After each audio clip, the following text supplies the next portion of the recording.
এই হিরো বানানোর মালিককে, জিরো বানানোর মালিককে? জোরে বলবেন সবাই। টাকলু মুরাদ যেখানে, ইসলামী আন্দোলন যেখানে, তবলিগ আছে যেখানে, এবার কি টাকলু মুরাদ তাহলে সবাই চিনতে পারছেন তো? ভাইরাল হয়ে গেছে সব জায়গায়। গতকাল ছিল হিরো, আজকে হয়ে গেছে জিরো। কথা বলে না। এই হিরো বানানোর মালিককে, জিরো বানানোর মালিককে? জোরে বলবেন সবাই। তাহলে আমাদের থাকতে হবে কার সাথে? কি জিরো হওয়ার জন্য না হিরো হওয়ার জন্য? সবাই জোরে বলেন। হিরো হওয়ার জন্য থাকতে হবে আল্লাহর সাথে। এখন আমরা বলছি যে হিরো বানানোর মালিককে, জিরো বানানোর মালিককে? আল্লাহ। তাহলে থাকতে হবে কার সাথে? সবাই বলবেন আল্লাহর সাথে থাকতে হবে। কোরআনে কারীম সূরা আলে ইমরানের 26 এবং 27 নম্বর আয়াতে আল্লাহ পাক এই ঘোষণাটা এভাবে দিয়েছেন,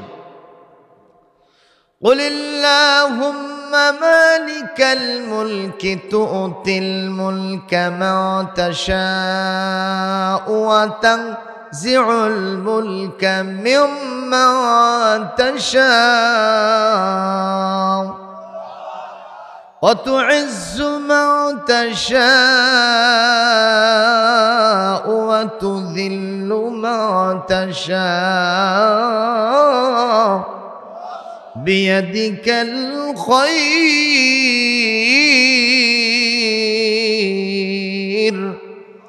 إنك على كل شيء قدير।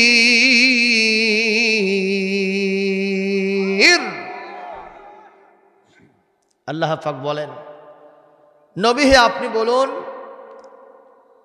হে আমার আল্লাহ, আপনি যাকে ইচ্ছা তাকে ক্ষমতা দেন, যাকে ইচ্ছা তাকে ক্ষমতা থেকে অপসারণ করেন, নামায়ে ফেলেন। তার মানে যাকে ইচ্ছা হিরো বানান, যাকে ইচ্ছা জিরো বানান। কথা বলেন। আচ্ছা, এ ক্ষমতা কার হাতে? দেখুন, এই আয়াতটি যখন নাজিল হলো, বিশ্বনবী তখন খন্দকের যুদ্ধ করার জন্য প্রস্তুতি নিচ্ছিলেন। খন্দকের যুদ্ধ, তো খন্দকের যুদ্ধকে আরবিতে বলা হয় আহজাব। আহজাব মানে সম্মিলিত বাহিনীর যুদ্ধ, যুক্ত ফ্রন্ট। তারা, নবী একা। নবীর সাথে সাহাবীর সংখ্যা খুব বেশি নয়, অতিরিক্ত হলে নবীর সাথে এখন সাহাবীর সংখ্যা 2 থেকে 3 হাজার। কত? আর ওরা হলো সম্মিলিত বাহিনী, পুরা বাহিনী তারা আসছে। ইহুদি খ্রিস্টান যারা যারা ছিল, মুশরিক কাফের, সবাই একজোট বেঁধেছে আমার নবীর বিরুদ্ধে। সিদ্ধান্ত নিয়ে তারা মদিনা অ্যাটাক করবে। আমার নবী আবার গন্ডগোল পছন্দ করতেন না। এই সমাজের মধ্যে কিছু কিছু আছে যারা পায়ে পাড়া দিয়ে যুদ্ধ করতে চায়, গোলমাল বাজাতে চায়। এরকম লোক আছে না নাই? আপনি কথা বলছেন না, তাও আপনার গায়ে ঠেলা দেবে। আছে না গন্ডগোলের লোক? এই কাফেররা এরকম ছিল। কিন্তু আমার সোনার নবীজি জীবনে কোনোদিন তিনি মানুষের সাথে গন্ডগোল পছন্দ করতেন না। বুখারী এবং মুসলিম শরীফের হাদিসে আসছে, লা তাতামান্নাউ লিকা আল আদুব, তোমরা শত্রুর সম্মুখীন হওয়া থেকে বিরত থাকো। এটা কামনা করো না শত্রুর সামনে আসুক, চেও না। তবে যদি শত্রু এসে তোমাদের সামনে এসেই যায়, তোমাদের ঘাড়ের ওপরে এসেই যায়, তোমাদের সামনাসামনি হয়ে এসেই যায়, দেয়ালে যখন পিঠ থেকে যাবে আর পিছনে যাওয়ার সুযোগ নেই, ফাসবুতু ওয়াসবিরু, ধৈর্যের সাথে পরিস্থিতি ওভারকাম করো। এখন তোমাকে দৃঢ়পাত থাকতে হবে, শত্রুর সাথে মোকাবেলার জন্য প্রস্তুতি নিতে হবে। মারহাবা। তাহলে বোঝা গেল ইসলাম গন্ডগোল পছন্দ করে না। কিন্তু কেউ যদি মুসলমানদের সাথে গন্ডগোল করতে আসে তাদেরকেও ছাড় দেয় না। সুবহানাল্লাহ, জোরে কর। তাছাড়া তো সমস্যা হবে। ওই যে এক পীর সাহেবের কাছে এক সাপ গেছে মুরিদ নিতে। কার কাছে? পীর সাহেব বলতেছে কিসের মুরিদ নিবা? কয় যে মুরিদ নেবো এই জন্য যে লোকেরা আমারে দেখলেই শুধু ইট পাথর মারে, লাঠি বের করে। তো আমি একটু সবক নিতে চাই, আপনার থেকে তালকিন নিতে চাই, যাতে লোকেরা আমাকে মারে না, আমাকে যাতে না মারে, মানুষের মার থেকে যেন আমি বাঁচতে পারি। কি কথা শুনতেছেন আপনারা? এখন বোঝা যাচ্ছে কি? তাহলে এই মাইকটা সরাই দাও। যেহেতু বুঝতে পারছে না, অযথা দিয়ে লাভ নেই। যেভাবে সেটিং করছো সেভাবেই থাক। মুশকিল সাহেবের কাছে কেন? ওর যাতে মার থেকে বাঁচেও, মাছ থেকে বাঁচা যায়। তো পীর সাহেব বলল, খবরদার কাউকে কামড় দিবা না, কামড় না দিলেই তোমারে আর মারবে না। তো সাপ ওখান থেকে মুরিদ নিয়ে গিয়া চুপচাপ শটাং হয়ে পড়ে আছে। লোকেরা তার সামনে দিয়ে গেলে কিছুই কয় না, হ্যালো নাই, গরমও নাই, কোনো অবস্থা। ইন দ্য মেন টাইম একদিন এই শীতের মৌসুম, আমন ধান কাটার মৌসুম। হ্যাঁ, কেবলই আমন ধান কেটে জমিনে পাতাল করে রাখে না, আটি বাঁধে নাই এখনো। এই অবস্থায় একজন কৃষক সন্ধ্যা যখন ঘনিয়ে আসছে, এইরকম মুহূর্তে বাং নিয়ে গেছে, কিন্তু দড়ি নিছে একটা। কয়টা দড়ি? একটা। তো ধান জোগা সবগুলোকে এক জায়গায় করে একটা ভার বাঁধিছে, কিন্তু আর একটা এক জায়গায় করে দেখে দড়ি আনে নাই। তো অন্ধকার একটু হয়েছে, তো দড়ির মতো পড়ে আছে, ওইটা নিয়ে এসে খালি মরমরা দিয়ে বাঁধিছে। এখন নিয়ে গিয়া ধান উঠানে খোলাতে রেখে ওটাকে হুত্তি করে ফেলে দিছে। ও আহত অবস্থায় এইরকম গোড় পাড়তে পারতে পীর সাহেবের কাছে গিয়ে বলতেছে, হুজুর আসলে আপনি পীর না ক্ষীর আগে সেটা গন্ধ। হুজুর বলতেছে, কেন তুমি চেতিছো, কি হয়েছে? বলে, আপনার ওয়াজ শুনে আপনার মুরিদ নিয়ে আমার মারের পরিমাণ আরো বাড়ছে। সেটা কি? আগে তো লোকেরা আমাকে ইট পাথর মারতো, আর এখন মরমা দিয়ে বান্ধিছে। বিষয়টা কি? বলে এরকম আমি পড়েছিলাম, একেবারে হ্যালো নাই, গলমও নাই, চুপচাপ ছিলাম। এক কৃষক এরকম অবস্থা, দড়ি নিয়ে যায়নি, আমার দিয়ে ধান বাঁধিছে। পীর সাহেব হুজুর বলল যে, তুমি আমার তালকিন তরবিয়াত বুঝতে সমস্যা করেছ, ভালো বোঝো নাই। আমি বলেছিলাম যে তুমি কামড় দিবা না, কিন্তু ফোঁসফাঁস করবা না, সেটা তো নিষেধ করি নাই।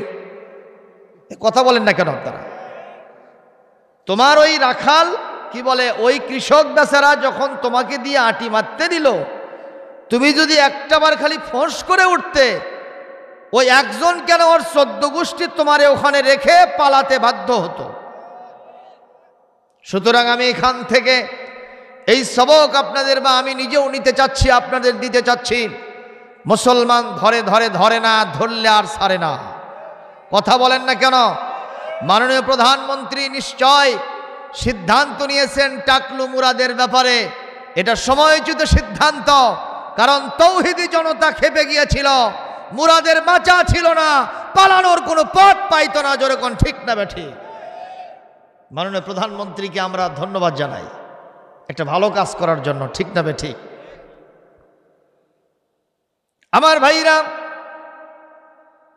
আমার নবীজি সাল্লাল্লাহু আলাইহি ওয়াসাল্লাম খন্দক কাটতেছেন, সাহাবীদের কেউ লাগায় দিয়েছেন যাতে মদিনার ভিতর আর ঢুকতে না পারে। মদিনার পাশে দিয়া খন্দক কাটতেছেন, বিশাল গর্ত।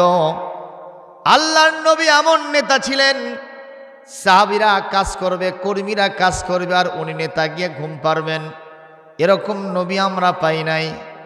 আম্মা জান আয়েশা সিদ্দিকা রাদিয়াল্লাহু তাআলা আনহা এক সময় বৃদ্ধ বয়সে আমার সোনার নবীজিকে দেখলেন, তার মাজাটা একটু ব্যথা ব্যথা ভাব, আবার পিঠটাও একটু কেন যেন বক্র ভাব হয়ে গেছে, মেরুদণ্ড একটু বাঁকা হয়ে গেছে। আল্লাহর নবীকে আম্মা জান জিজ্ঞেস করলেন, ইয়া রাসূলুল্লাহ, ইয়া হাবিবাল্লাহ, আপনার মেরুদণ্ড একটু বক্রভাব হলো কেন? বয়সের কারণে হলো নাকি? আমার নবীজি বললেন, চোখ দিয়ে দরদর করে পানি ছেড়ে দিয়ে, আয়েশা রে, বয়সের কারণে হয় নাই, অন্য কোনো রোগ বেদুর কারণে হয় নাই। ওই মদিনা আক্রমণ করার জন্য সম্মিলিত বাহিনী যখন ধেয়ে আসতেছিল, সারাশি অভিযান, আমি মদিনাকে সেভ করার জন্য খন্দক কাটতেছিলাম, ওই মাটিগুলো বহন করতে করতে আমার পিঠটা বাঁকা হয়ে গেছে। আল্লাহু আকবার, জোরে কোন। মুসলমান, নবীজি অনেকক্ষণ ধরে কাজ করতেছেন, কাজ করতে করতে ক্লান্ত পরিশ্রান্ত হয়ে গেছেন। সাহাবায়ে আজমাইন বলেন, হুজুর আপনি একটু রেস্টে যান। কি করেন? একটু রেস্টে যান।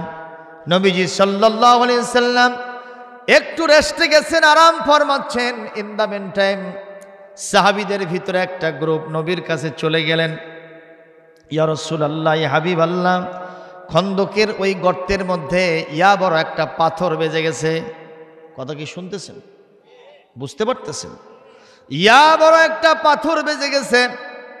এই পাথরের ওপরে আমরা শাবল মেরেছি, কোদাল মেরেছি, কিন্তু পাথর আমরা ওখান থেকে কাটতে পারি না, সরাতে পারি না। আমার নবীজি বললেন, তোমরা পারবা না, থাকো, আমি আসতেছি।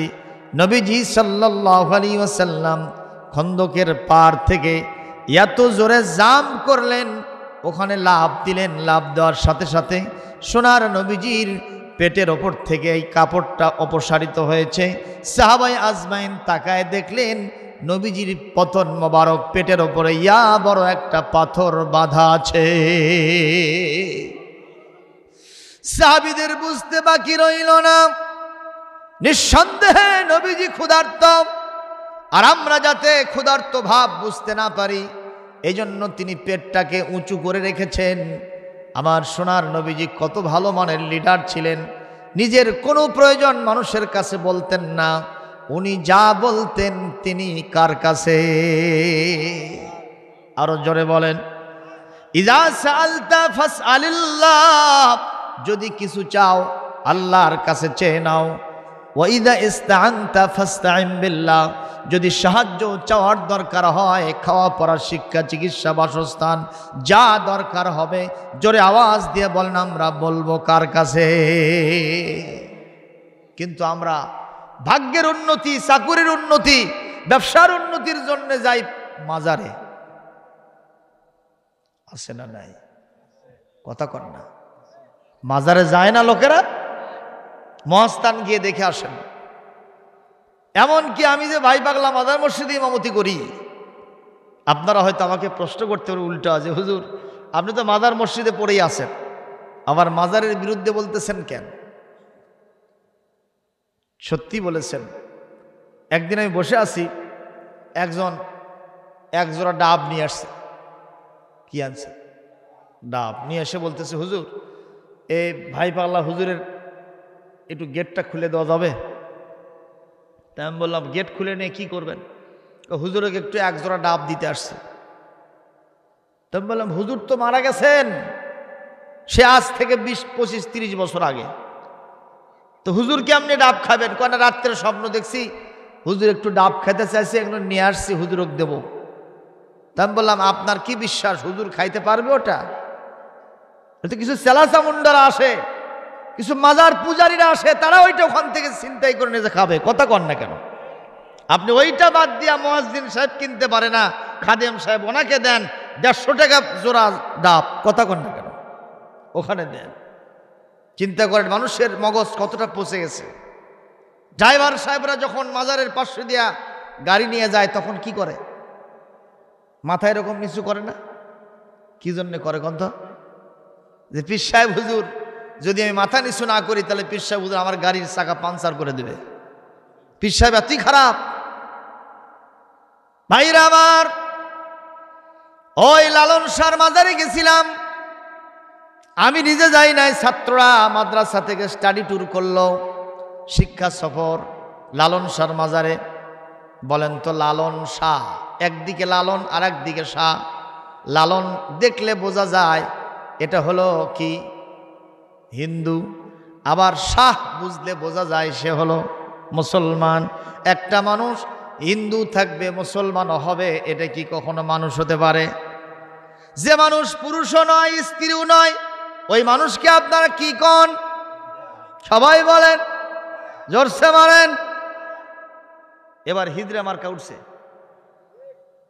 ঝিনাইদহ জেলা, তা আবার নৌকাকে হারিয়ে দিয়া ওই জিতে গেছে। কি করবেন? মারহাবা নাউজুবিল্লাহ। আরে ওরা এখন রাজত্ব করতেছে। বগুড়া পুলিশেরা ওদের কেটে গেছে রে দৌড়। কেন? কয়ে যে ওরা উলঙ্গ হয়ে মিছিল করতেছে, বুকে কাপড় নেই, শরীরে কাপড় নেই, মিছিল করতেছে অধিকার আদায়ের জন্য। পুলিশ গেছে ওখানে ধরতে ওদেরকে, মিছিল বন্ধ করতে। পুলিশও জোরে ধরছে, পুলিশ অস্ত্র ফেলে দে দৌড়। কয় বাবা সাংবাদিকরা ছবি তোলে, আর এই ছবিতে বউ দেখে, তে আজকে বাড়ির যাওয়া হারাম। কথা কোন ঠিক না বে ঠিক? এই হলো হিজরা। মাদ্রাসা থেকে রানীরহাটে গেছি, তো রানীরহাটে যাওয়ার পরে একটা তরকারির দোকানে তরকারি কিনতেছি। তো ওরা সব সেজে সুজে চতুর্দিকে আসছে, বিভিন্ন দোকান থেকে তোলা তুলতেছে। আমার ওই দোকানে আসছে তোলা তোলার জন্য, আমি মাঝখানে, ওরা চতুর্দিকে দাঁড়াচ্ছে সার নিয়ে। আমি কোথায়? মাঝখানে। কত কায়দা না বেকায়দা! মাঝখানে দাঁড়ায় আছে। তা আমি চিন্তা করতেছি এখান থেকে আমি সরি কেমনে বাবা। এই বলতে বলতে একজন পিছন থেকে বলতে, সত্যই মা যেটি যায় সেটিকে খালি হুজুর রো। চিন্তা করেন, দ্যাট ইজ কল হিজরা। এই হিজরার অবস্থা অত্যন্ত খারাপ। হিজরারও আবার ওয়াজ আছে, সেটা আজকে করব না। ভাইরা আমার, লালন একদিকে আবার শাহ একদিকে। লালন দেখলে বোঝা যায় হিন্দু, শাহ দেখলে বোঝা যায় মুসলমান। তাহলে এই লোকের জন্মেরও ঠিক নাই, সে কোন ঘরে জন্ম নিল, মুসলমানের ঘরে না হিন্দুর ঘরে, অথচ তার মাজার নিয়ে আজকে মুসলমানরা ব্যবসা করতেছে, ঠিক কিনা? সেখানে গেলাম, দেখি কি হয়। জুতো হাতে নিছি। হাতে জুতো নেওয়া যাবে না, হুজুরের এতই সম্মান, জুতো বাইরে রাখেন। তো জুতো এখন বাইরে রেখে যখন গেলাম রে বাবা, যায় দেখি পেট বের করা এক নারী ওখানে সেজদায় পড়ে থেকে বলতেছে, লালন বাবা বিয়ে করেছি 14 বছর, সন্তান হয় না, একটা সন্তান না দিলেও যাব না। আমি তখন মনে মনে বললাম, লালন বাবা কি সন্তানের দোকান দিছে না কিরে? আপনারা বলেন, মাজারে কি সন্তানের দোকান আছে? ছেলে মেয়ে উভয় দিতে পারেন কে? দিতে পারেন না কে? এ ক্ষমতা কার? কোরআন কারীমে সূরাতুশ শূরা আল্লাহ পাক এখানে 49 নম্বর আয়াতে বলেছেন কিভাবে, লিল্লাহি মুলকুস সামাওয়াতি ওয়াল আরদ ইয়াহাবু লিমান ইয়াশাউ ইনাসাও ওয়া ইয়াহাবু লিমান ইয়াশাউ যুকুর আও ইউযাব্বিজুহুম ذكرانا وإناثا ويجعل من يشاء عقيما।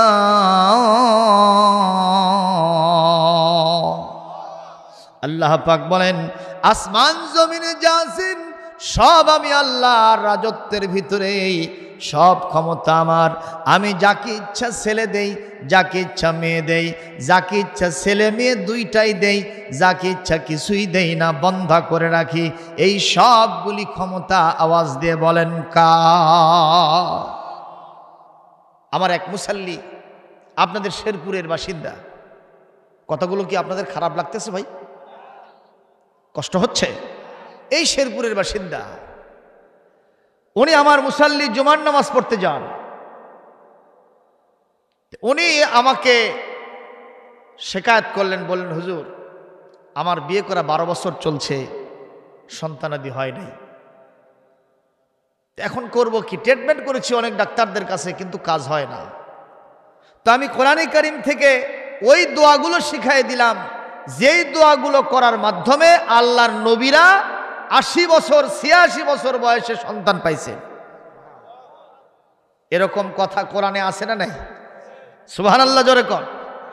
ইব্রাহিম আলাইহিস সালামের কোনো সন্তানাদি ছিল না, 86 বছর বয়সে আল্লাহ সন্তান দিয়েছেন। কোন দোয়া পড়ে? সেই দোয়া কোরআনে আছে না নাই? রব্বি হাবলি মিনাস সালিহিন, তিনি এই দোয়া করেছেন সূরা সাফফাত ঠিক 100 নম্বর আয়াত সূরা ইয়াসিনের পরের সূরা। তিনি বলেছেন, হে আল্লাহ, হে আমার রব, নেককারদের মধ্য থেকে একটা নেককার সন্তান আমাকে দান করুন। এটা বলাও সারা ফাবাশশারনাহু বিগুলামিন হালিম, আল্লাহ পাক তাকে একটা ধৈর্যশীল সন্তানের শুভ সংবাদ দেওয়াও সারা। সেই সন্তানের নাম হযরতে ইসমাঈল আলাইহিস সালাম। জোরে কোন মারহাবা। এইরকম জাকারিয়া আলাইহিস সালামের দোয়া আছে, রব্বি হাবলি মিন লাদুনকা যুররিয়াতান তাইয়্যিবাতান ইন্নাকা সামিউদ দুআ। জাকারিয়া আলাইহিস সালাম আল্লাহর কাছে দোয়া করলেন, আল্লাহ তুমি আমাকে তোমার পক্ষ থেকে একটা সন্তান দাও, নেক সন্তান। সঙ্গে সঙ্গে জাকারিয়া আলাইহিস সালাম নামাজের মধ্যে কার কাছে দোয়া করেছেন? আল্লাহর কাছে। ওই নামাজের মধ্যেই জাকারিয়া আলাইহিস সালামকে আল্লাহ পাক শুভ সংবাদ দিলেন জিবরাইল আলাইহিস সালামের মাধ্যমে, ইন্নাল্লাহা ইউবাশশিরুকা বিগুলামিন, আল্লাহ আপনাকে একটা নেক সন্তানের শুভ সংবাদ দিয়েছেন, ইসমুহু ইয়াহইয়া, যেই সন্তানের নাম হবে হযরতে ইয়াহইয়া আলাইহিস সালাম। জোরে কোন সুবহানাল্লাহ। এই দোয়াগুলো আমি আপনাদের এই শেরপুরের মুসাল্লিকে শিখায় দিলাম। আমি মাত্র কয়েকদিন, কয়েক মাসের ব্যবধানে উনি একদিন আমাকে ফোন করে বলছেন, হুজুর এই দোয়াগুলো রাতের আধারে তাহাজ্জুদ পড়ে চোখের পানি ছেড়ে দিয়ে আল্লাহর কাছে কেঁদে কেঁদে এই দোয়াগুলো করেছিলাম। আল্লাহ রাব্বুল আলামিন আমাকে এই আমার স্ত্রীর গর্ভে একটা সন্তান দান করেছেন, কিন্তু এখনও সন্তান প্রসব হয় না। একটু দোয়া করেন আল্লাহ যেন সন্তানের মুখটা দেখার তৌফিক আমাকে দান করেন। 10 মাস যাওয়াও সারা, আল্লাহ রহমতে একটা সন্তান প্রসব হওয়া সারা। সেই সন্তান হলো মেয়ে সন্তান। এখন সেই সন্তানের বয়স প্রায় 13 বছর হয়ে গেছে। লিল্লাহে তাকবীর, লিল্লাহে তাকবীর। আপনারা বলেন, আমার আল্লাহ কি মনের আশা পূরণ করতে পারে না? আমি যে কথা বলছিলাম, নবীজির পেটের ওপরে কি বাধা? কি বাধা? পাথর বাধা। সাহাবায়ে আজমাইন বুঝলেন, নিঃসন্দেহে আমার নবীজির পেটে ক্ষুধা আছে, কিন্তু উনি কাউকে জানাবেন না। এটাই হলো উদ্দেশ্য, ঠিক না বেঠিক? সাহাবায়েদের ভিতরে, সাহাবায়ে আজমাইনদের ভিতরে চিন্তা জাগলো, নিঃসন্দেহে আমাদের নবীকে খাওয়াতে হবে, একটু মেহমানদারির ব্যবস্থা করতে হবে। হযরতে জাবের রাদিয়াল্লাহু তাআলা আনহু তিনি প্রস্তুতি গ্রহণ করলেন, আমি রাসূলকে আমার বাসায় দাওয়াত খাওয়াবো। মারহাবা বলেন, একটু জোরে বলেন না মারহাবা।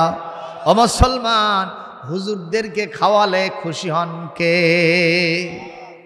আমাদের দেশে হুজুর মানি দাওয়াত, দাওয়াত মানি খাওয়া, আর খাওয়া মানি গোস্ত, ঠিক না বে ঠিক? বগুড়া শহরে এক ইমাম সাহেবকে দাওয়াত দিছে, দেওয়ার পরে খাওয়া দাওয়া সেরে বাড়ির মেজবান বলতেছে, হুজুর বড় কষ্ট দিলাম। হুজুর সাহেব বলতেছে, একটু মাঝে মধ্যে এরকম কষ্ট দিয়েন। তার মানে উনি আরো দাওয়াত চায় না? চায় না? কথা কোন চায় না? চায় না। আমরা অনেক হুজুর আছি শুধু দাওয়াত খাওয়ার পার্টি। খবরদার, শুধু দাওয়াত নিজেরা খাইলে হবে না, অন্যদেরকেও একটু দাওয়াত খাওয়ানোর দরকার আছে না নাই? প্রিয় ভাইয়েরা আমার, কষ্ট হচ্ছে আপনাদের? নবীজি উপর থেকে জাম করেছেন, এইবার নিজের হাতে কোদাল নিলেন, শাবল নিলেন, পাথরের উপরে আঘাত দিয়েছেন। দেওয়ার সাথে সাথে আলো বের হয়ে গেছে। মারহাবা কোন? এই আলোতে চতুর্দিকে মোহিত হয়ে গেছে, আলো ঝলমল পরিবেশ তৈরি হয়ে গেছে, বিজলির মতো চমক মেরেছে।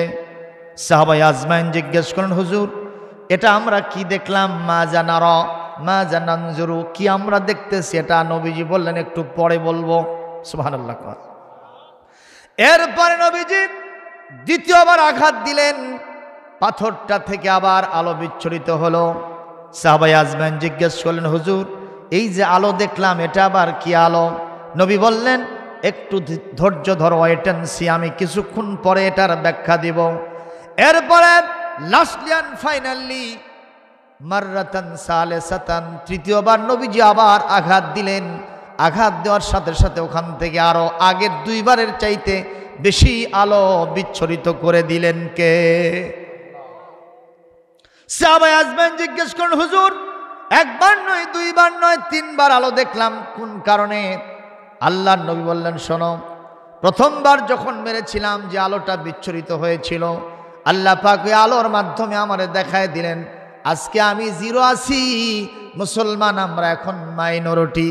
কিছুদিনের ব্যবধানে আল্লাহ পাক আমাদেরকে এখান থেকে যে দূরত্ব দেখা যায় ইয়ামান, সেই ইয়ামানের সানাআর বিশাল বিশাল অট্টালিকাগুলো, সাদা সাদা বিল্ডিংগুলো আল্লাহ পাক এই আলোর মাধ্যমে আমাকে দেখায় দিলেন। আর আল্লাহ বুঝালেন অনতি বিলম্বে ইয়ামানের রাজধানী সানাআ আমরা দখল করব। সুবহানাল্লাহ, জোরে বলতে পারেন না? আরো জোরে বলেন। নবীজি যখন এই কথা বলেন, চতুর্দিকে সম্মিলিত বাহিনী কাফেরেরা আছে না নাই? ওরা তখন মিটমিট করে হাসে আর ক্রিটিসাইজ করে, কয় কি রে, পেটে খাবার নাই, পেটে খাবার নাই, কি বাচ্ছে? পাথর বেঁধেছে। সেই নবী আবার ইয়ামানের রাজধানী সানা দখল করবে, সেই রকম স্বপ্ন দেখতেছে। আমার নবীজি বললেন, ওরা যতই হাসুক না কেন, ওরা যতই ক্রিটিসাইজ করুক না কেন, এখনো এই বাংলাদেশে এরকম কিছু লোক আছে না নাই, হুজুররা যদি একটু সম্মান পায়, পজিশন পায়, ওদের ক্রিটিসাইজের শেষ থাকে না, ওদের গা জ্বালা হয়। কথা বলেন না কেন? এই যে কয়েকদিন আগে আমি গত বছর একটা পালসার মোটর সাইকেল কিনছিলাম, যেদিক দিয়ে যায় লোকেরা খালি বলে, দেখ হুজুর আবার কি কিনছে, পালসার কিনছে। শুধু তাই নয়, আমি একটু বগুড়া শহরে ছোট্ট একটা বাড়ি করার চিন্তা করছি। যখন বাড়িটার ভিত দেই, অসংখ্য লোকেরা আসে আর দেখে আর কয়, হুজুর বাড়িটা কে করতেছে? বলি আমি। এ কথা বলাও সারা। কিছুক্ষণ আগে লোকটার মন আমি দেখছিলাম খুবই আনন্দময়। আমার কথা শোনার সাথে সাথে ওর মুখটা শুকে গেছে, ওর মুখটা কালো হয়ে গেছে। আমি বলবো, হুজুরদের উন্নতি অগ্রগতি দেখলে যাদের গা জ্বলে, যাদের কলিজা জ্বলে যায়, এই কলিজা জ্বলার কারণে তোমার দুনিয়া আখিরাত সব নষ্ট হয়ে যাবে। তুমি হুজুরের কিচ্ছু করতে পারবা না, তোমার অবস্থায় আরো চূড়ান্ত হবে, খারাপ হবে। কথা বলেন না কেন?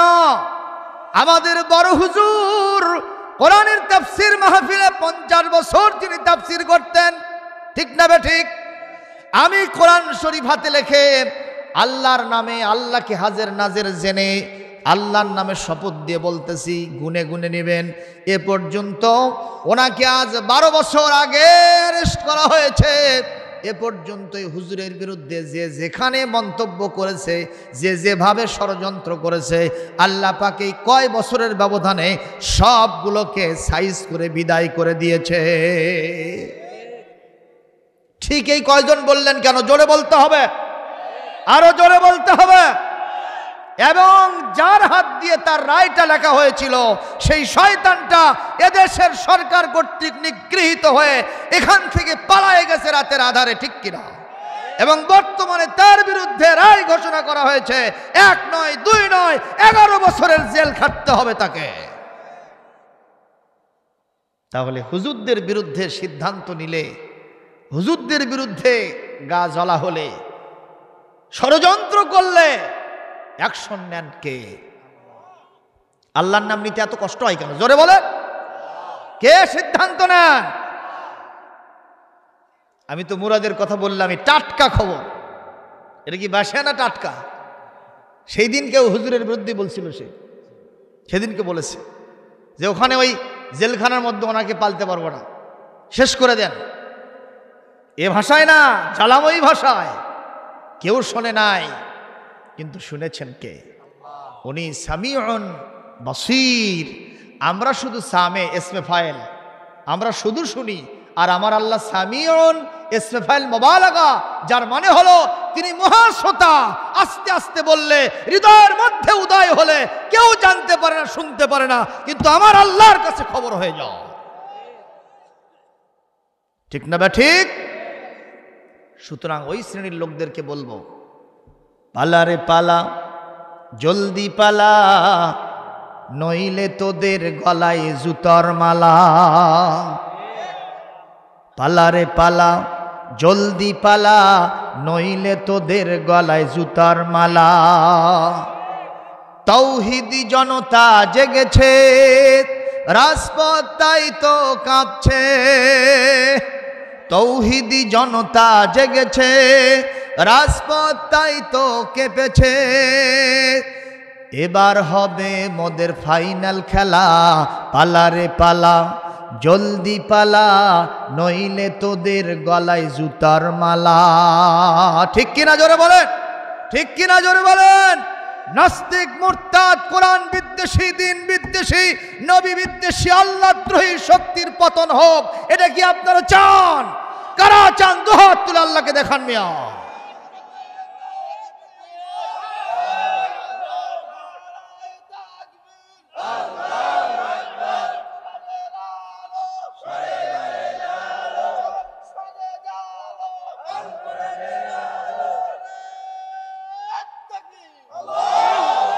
আলহামদুলিল্লাহ জোরে বলেন, আলহামদুলিল্লাহ জোরে বলেন।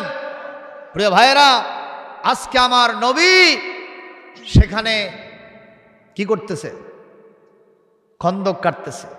নবী ভবিষ্যৎবাণী করছেন, কিছুদিনের ব্যবধানে আমরা ইয়ামান দখল করব। সুবহানাল্লাহ কোন। এই পৃথিবীতে আমরা সবাই ইসলামের কাজ করি, আলহামদুলিল্লাহ কোন।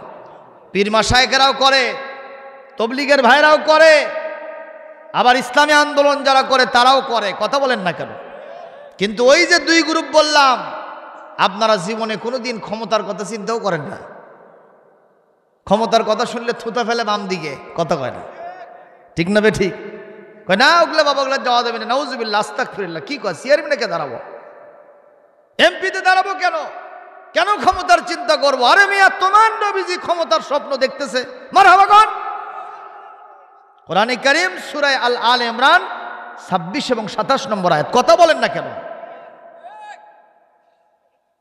ভাইরা আমার, এই কর্মসূচিও থাকতে হবে, নচেত জীবন চিল্লা দিয়া শেষ হয়ে যাবেন, কিছুই হবে না, ঠিক না বে ঠিক? আরো বেশি বেশি বাড়তে থাকবে। আমার একটা কথা মনে পড়ল, বলবো নাকি? চতুর্থ শ্রেণীতে যখন পড়ি, নানির বাড়িতে থাকতাম। নানি আমাকে বলল, ভাইয়া একটা ডোবা ছেঁচে নিয়ে আসো। ডোবা ছেঁচা বোঝেন না? আপনাদের যে জমির আলের আলে কানে কানে থাকতো, বলে ডোবা কর না কি কর? এক সময় এটা ছিল না, ছিল না। নানি আমাকে বলল, ভাই এখন আছে আপনাদের এলাকায়? আমাদের এলাকায় আর না, এখন ওরা ডোবাতে মাছ খাবে না, এখন ধানই খাবে। তো যাই হোক, আমি ডোবা ছেঁচতে গেলাম, মুখটা বান্ধিছি ঠিক, পানি যখন ছেঁচি, আলো তুটে দেখি যা ছেঁচেছি তার ডবল হচ্ছে আরো পানি। চিন্তা করে পারতেছি না যে বিষয়টা কি। দ্বিতীয়বার আবার ছেঁচলাম, না পানি কমে না। তৃতীয়বার আবার ছেঁচলাম, পানি কমে না। আপনারা বলেন তো কেন কমে না? এই যে বুঝে পারছে বাবা। আমি চিন্তা করলাম হলোটা কি, খুঁজে খাজে দেখলাম কাঁকড়া কি করছে, দস্তুর মতো ঢোর বানাইছে, তা একটা দুইটা না কয়েকটা, কল কল করে পানি ঢুকতেছে। যত সিসি আরো বেড়ে যায়, কথা বলেন ঠিক কিনা? আমি ওইখানে আগেই তো মুখটা বেঁধেছি, এখন এই পাশে ঢোরগুলো বন্ধ করে দিলাম। দেওয়ার পরে যা ছিঁচলাম, আগের চাইতে অর্ধেক টাইম লাগলো। কিছুক্ষণের ভিতরে আমার ডোবাটা সিঁচা হয়ে গেল। আমি দেখলাম মাগুর মাছ, কানস মাছ, বড় বড় ষাটি মাছ খালি খলখল করতেছে। মাথা ছান্দা ধরে খলির ভিতরে নিয়ে আমার নানিকে গিয়ে দিলাম। নানি বলল, ভাইয়া গোসল করে আসো, যে কামটা করছো, এই মাগুর মাছের মাথা আমি তোমাক দেব। ও মুসলমান, মাগুর মাছ খাওয়ার কিচ্ছা আমি বলতেছি না, যেটা বুঝাতে চাই, আমরা আলেম ওলামা এই বাংলাদেশে ওয়াজের সিজনে 1 কোটির বেশি মাহফিল হয়, মারহাবা কোন।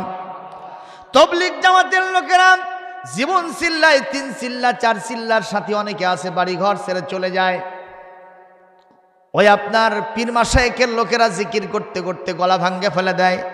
এক একজন বক্তা ওয়াজ করতে করতে আহারে লাঞ্চ ফেটে মঞ্চের ওপরে মারা যায়। এই গত সেশনে বাঘা বাঘা আলেমরা দুনিয়া থেকে বিদায় হয়েছে। এই আমাদের পাশে রেজাউল করিম কাউসারি মরহুম বিদায় হয়ে চলে গেছে। ওই তোফাজ্জল হোসেন ভৈরবী বিদায় হয়ে চলে গেছে। গোলাম সারোয়ার সাইদি বিদায় হয়ে গেছে। আমার ছোট্ট নাইমুল ইসলাম বিদায় হয়ে চলে গেল। এরপরে আরো অনেক অনেক চলে গেল। জুবায়ের আহমেদ আনসারী সাহেব বিদায় হয়ে গেল। এই রকম বড় বড় তাফসির কাদরকেরা বিদায় হয়ে চলে যাচ্ছে মুসলমান। এই সাতক্ষীরা থেকে আসতো মাহমুদুল হাসান জিহাদি সাহেব, নওগাঁর আবুল কাশেম সাহেব, সবাই আস্তে আস্তে বিদায়ের পথে ওয়াজ করতে করতে বিদায় হয়ে যায়। কওমি মাদ্রাসা খেদমত দেয়, আলিয়া মাদ্রাসা খেদমত দেয়।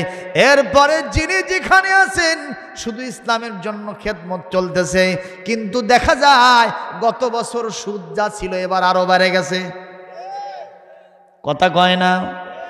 গত বছর পরিমণি তা অন্তত পক্ষে গায়ে কাপড় চুপুর থাকতো, এবার আবার পরিমণি জন্ম দিবসে লঙ্গি ডান্স মারছে। কথা কোষ না কে বাবা? কথা বলেন ঠিক না বে ঠিক?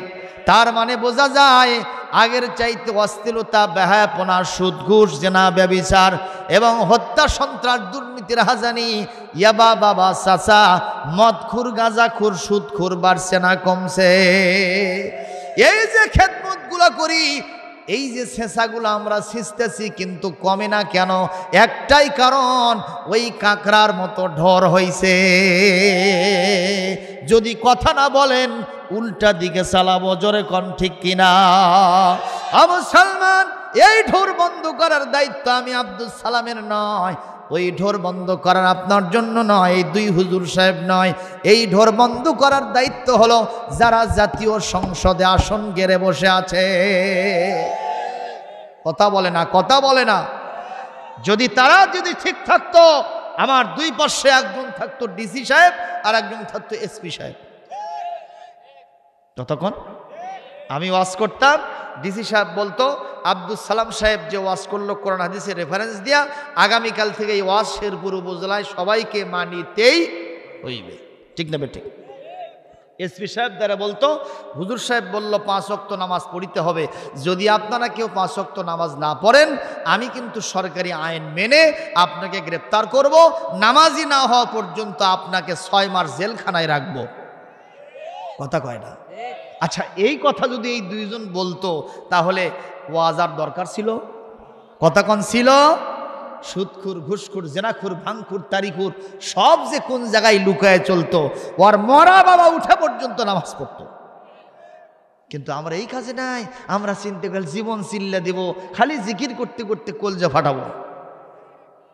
যেই হুজুরক নিয়ে জিকির করতেছে যায় দেখে ওই মুড়িদের ওর বউ খেরের পালার সাথে ঝুল মারতেছে। কথা কয় না? কথা কয় না? মেয়ে কলেজে গিয়ে আরেকজনের সাথে কি করতেছে? বাকবাকুম করতেছে। আছে না নাই? মন খারাপ করবেন না ভাইজান। নবীজি বললেন আমি দেখতেছি অচিরেই কিছুক্ষণের ভিতরে, কিছুদিনের ভিতরে আমরা ইয়ামানটা আমরা দখল করে ফেলবো। সুবহানাল্লাহ কম। আর ওরা কি করতেছে? হাসতেছে, ক্রিটিসাইজ করতেছে। এখনো এমন লোক আছে, হুজুর যদি বাড়িতে থাকে আর সহ্য হয় না, থানায় ফোন করে কয় যে হুজুর আসছে, তাড়াতাড়ি আসেন স্যার। শেরপুরে আছে কিনা জানি না, আপনাদের পাশের অন্দি গ্রাম, ওরাই ভালো বোঝে। কথা বলেন না কেন? 6 মাস পর হুজুর লুকে ছাপা অনেক কষ্ট করে রাতের আধারে বাড়িতে আসছে। কিভাবে যে শুনছে, খবর দেওয়া সারা ওই দিক থেকে বাহিনী এসে হুজুর সাহেবকে গ্রেপ্তার করে নিয়ে গেছে। পরের দিন সকালবেলা তেলতেলা গোয়েন্দার মাসাঙে বসে থেকে হাসি তামাশা করে আর মিষ্টি বিতরণ করে। এই সালা চামুন্ডা শয়তানের তেলতেলা গোয়েন্দার, তুই যে হাসি তামাশা করেছিস হুজুরকে দেখে, এর প্রতিশোধ হবে কাল কিয়ামতে। কথা বলেন? সূরাতুল মুতাফফিফিনের ভিতরে আল্লাহ পাক ওয়াজ করেন, ইন্নাল্লাযীনা আজরামু কানু মিনাল্লাযীনা আমানু ইয়াদহাকুন ওয়া ইযা মাররু বিহিম ইয়াতাগাবাজুন বাবা এগুলো কোরআনে আছে? এ হাফেজ সাহেবরা হাত তোলেন তো, হাফেজ সাহেবরা এগুলো কি কোরআনে আছে? আলহামদুলিল্লাহ জোরে কর, আলহামদুলিল্লাহ জোরে কর। আল্লাহ বলেন এই দুনিয়ায় আলেম ওলামাকে ইমানদারদেরকে দেখে, নবীদেরকে দেখে যারা চোখ টিমিস মারছে, কি টিমিস মানে মাসাঙে বসে আছে, ওদিক দিয়ে হুজুর সাইকেল মেরে যাচ্ছে, এই এই এই বল্টু এই এতে গেল, এতে গেল, এই যে চোখ টিমিসটা মারলো হুজুরক দেখাই দিল, তার মানে তুই বল্টু মিয়া অমুক দলের সদস্য, আস্তে করে একটু ফোন লাগা, হুজুর তো গেল, ধরে ফেলে দে, কথা কর না কেন? এই যে চোখ টিমিস দিয়েছ, আল্লাহ পাক বলেন দুনিয়ায় তুমি ইমানদারদেরকে দেখে চোখ টিমিস দিয়েছ, কাল কিয়ামতে আমি আল্লাহ পাক এই হুজুরদেরকে জান্নাতে দেব, আর ওদের সামনে দিয়া তোমাদেরকে যখন জাহান্নামে নিয়ে যাব, আমার ফেরেশতা মণ্ডলী বলবে এখন একটু প্রতিশোধ নিয়ে নাও, তোমার সাথীদেরকে দেখায় যাও, এই যে গেল, কোথায় গেল? জাহান্নামের দিকে চলে গেল, এমন ধরা ধরছে এখান থেকে আর কোনো হ্যালো দিয়া ছাড়ানো যাবে না। এই জন্য আপনারা জবাব দিবেন, আপনারা কি হুজুরদের সাথে থাকবেন না হুজুরদের দেখে চোখ টিমিস মারবেন? হুজুরদের সাথে থাকতে রাজি আছেন? রাজি থাকলে এক চাপেন, লিল্লাহে তাকবীর, লিল্লাহে তাকবীর। আল কোরআনের আলো, আল হাদিসের আলো,